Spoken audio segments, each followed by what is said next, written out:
السلام عليكم ورحمة الله وبركاته.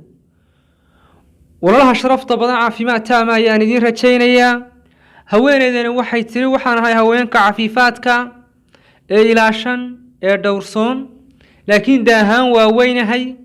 ودا دايدو وحي مريسا صدن يساقال مقورسن وحان هاي قف آدسكو إلاليسا وحمان ودان اسكا إلاليسا ديناع كستابا ها نقوتي laakiin dareen baan leeyahay oo qof ilaahay dareen siiyay baan ahay waxa igu dhacday bay tiri inaan xilliyada qaar aan dareemo sidii qof cadhadu ay ku badantay iyo sidii inaan markaas maskaxdaydu ay aadi xanuunto oo madax xanuun saayida sidii wax maskaxdu ay xanuunayso aan noqdo waxa kale aan maqlay waxaan ahay dadka waxna akhriyo waxna qora in dadka aan muddo dheer guursan wax kalena aan isticmaalin ay xanuunada maskaxda ay halis ugu jiraan arintaasi mayay saxsan tahay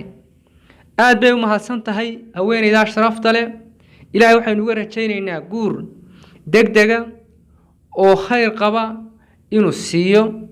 haddaynu jawaabteeda ku soo dhawaano qofku hadduu cuntada iska yareeyo isla markaana uu jirkiisa mashquuliyo maskaxdiisana uu mashquuliyo oo firaaqada iyo raaxada uu iska ilaaliyo uu soomo oo qofka muslimka ah uu soon jirkiisa markaa uu ku qabto wax dhibaata oo ka dhalanaya ma jirto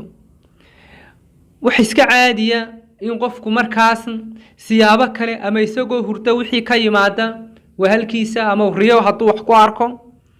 laakiin ilaa hadda digniino waaweyn oo dhakhaatiirtu ay ka digayaan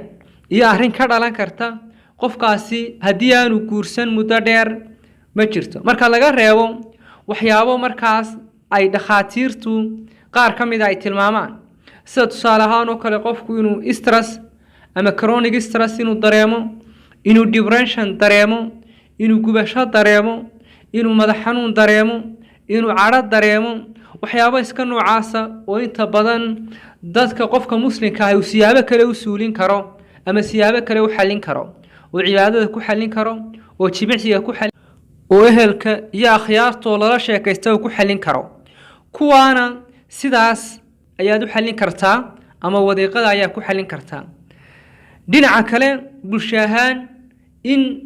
la iskuursado oo guurka la badiyo aad baynu markasta aynu arinta wacyi gelinaynaa oo dumarkeenu ay guursadaan rageenuna ay guursadaan dhalinyarta la isku guuriyo guurka aad loo fudaydiyo waa arin qof kasta oo bulshadeena kamida oo mas'uula inuu dadka la wadaago oo waliba ku wacyi kaliya dul saaran. Assalaamu calaykum.